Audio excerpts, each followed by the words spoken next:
Good morning, class. We're going to start a new book this week called The Wild Robot, written by Peter Brown.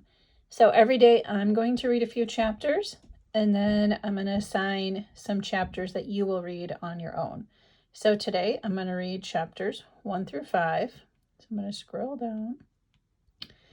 Our first chapter is called The Ocean. Our story begins on the ocean, with wind and rain and thunder and lightning and waves. A hurricane roared and raged through the night, and in the middle of the chaos, a cargo ship was sinking. Down, down, down to the ocean floor. The ship left hundreds of crates floating on the surface, but as a hurricane thrashed and swirled and knocked them all around, the crates also began sinking into the depths. One after another, they were swallowed up by the waves until only 5 crates remained. By morning, the hurricane was gone.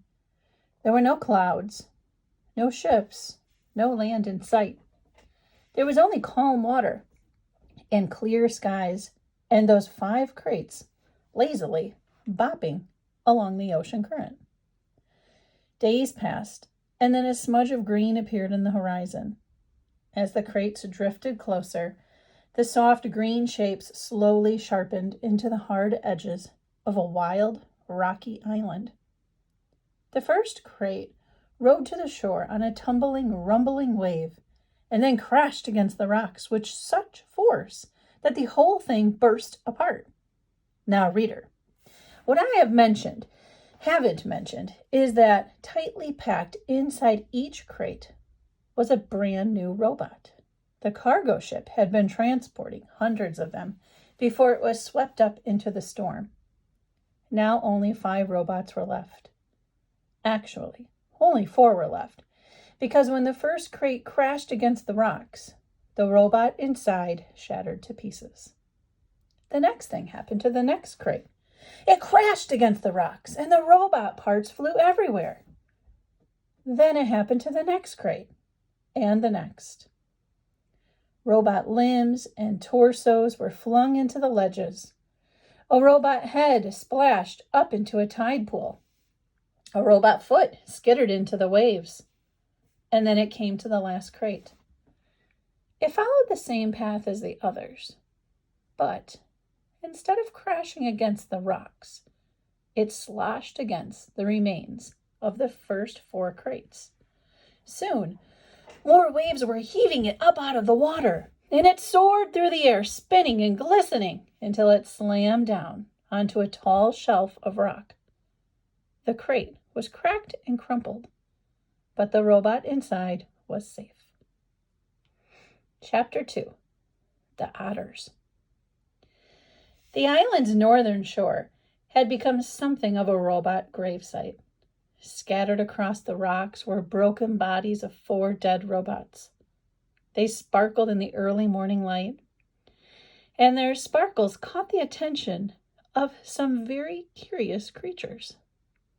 A gang of sea otters were romping through the shallows when one of them noticed the sparkling objects. The other otters all froze.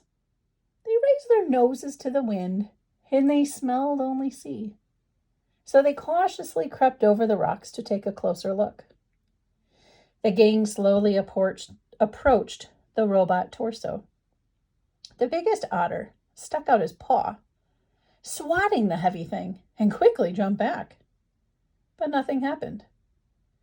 So they wriggled over to a robot hand. Another brave otter stuck out her paw and flipped the hand over. It made a lovely clinking sound on the rocks, and the otters squealed with delight. They spread out and they played with robot arms and legs and feet. More hands were flipped. One of the otters discovered a robot head in a tide pool, and they all dove in and took turns rolling it along the bottom. And then they spotted something else. Overlooking the gravesite was one surviving crate. Its sides were scraped and dented, and a wide gash ran across its top. The otters scampered up the rocks and climbed onto the big box. 10 furry faces poked through the gash, eager to see what was inside. What they saw was another brand new robot. But this robot was different from the others. It was still in one piece, and it was surrounded by spongy packing foam. The otters reached through the gash and tore at the foam. It was so soft and squishy. They squeaked as they snatched at the fluffy stuff. Shreds of it floated away on the sea breeze. And in all the excitement, one of their paws accidentally slapped an important little button on the back of the robot's head. Click. It took a while for the otters to realize that something was happening inside the crate. But a moment later, they heard it. A low, whirring sound. Everyone stopped and stared. And then the robot opened her eyes.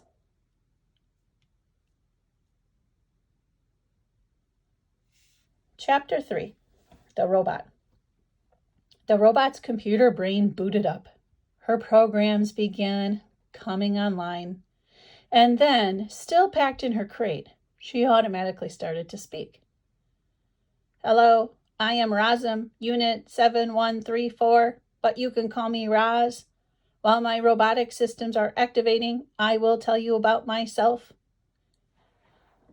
Once fully activated, I will be able to move and communicate and learn. Simply give me a task and I will complete it. Over time, I will find better ways of completing tasks. I will become a better robot. When I am not needed, I will stay out of the way and keep myself in good working order. Thank you for your time. I am now fully activated. Chapter 4, The Robot Hatches. As you might know, robots don't really feel emotions, not the way animals do. And yet, as she sat in her crumpled crate, Roz felt something like curiosity. She was curious about the warm ball of light shining down from above. So her computer brain went to work, and she identified the light. It was the sun. The robot felt her body absorbing the sun's energy. With each passing minute, she felt more awake. When her battery was good and full, Roz looked around and realized that she was packed inside a crate. She tried to move her arms, but they were restrained by cords. So she applied more force. The motors in her arms hummed a little louder, and the cord snapped. And then she lifted her hands and pulled apart the crate. Like a hatchling breaking from a shell, Roz climbed out into the world. Here she is. Chapter 5, The Robot Gravesite. Those otters were now hiding behind a rock, their round heads nervously poked up, and watched as a sparkling monster emerged from the crate. The monster slowly turned her head, and she scanned the coastline. Her head turned and turned all the way around, and it didn't stop turning until she was looking right at the otters. Hello, otters. My name is Roz. The robot's voice was simply too much for the skittish creatures. The biggest otter squeaked, and the whole gang suddenly took off. They galloped across the robot gravesite, flopped into the ocean, and raced through the waves as fast as they could. Roz watched the otters go, but her eyes lingered on the sparkling objects that littered the shore. The objects looked strangely familiar. The robot swung her left leg forward, and then her right, and just like that, she was taking her very first steps. She stopped away from her crate and over the rocks and through the gravesite until she was standing above a broken robot body. She leaned in and noticed the word Razum. lightly etched on the torso. She noticed the same word on all the torsos, including her own.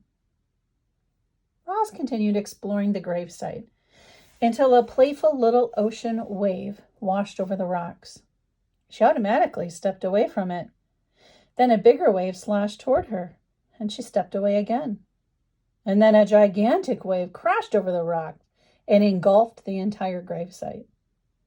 Heavy water pounded against her body and knocked her on the ground, and her damaged sensors flared for the first time. A moment later, the wave was gone, and Roz lay there, dripping and dented, and surrounded by dead robots. Roz could feel her survival instincts, the part of her computer brain that made her want to avoid danger and take care of herself so she could continue functioning properly. Her instincts were urging her to move away from the ocean. She carefully got to her feet and saw that high above the shore, the land was bursting with trees and grasses and flowers. It looked lush and safe up there. It looked like a much better place for a robot. She just had one problem. To get up there, she would have to climb the sea cliffs. All right, boys and girls, so now today you're going to go ahead and follow the directions and read your chapters.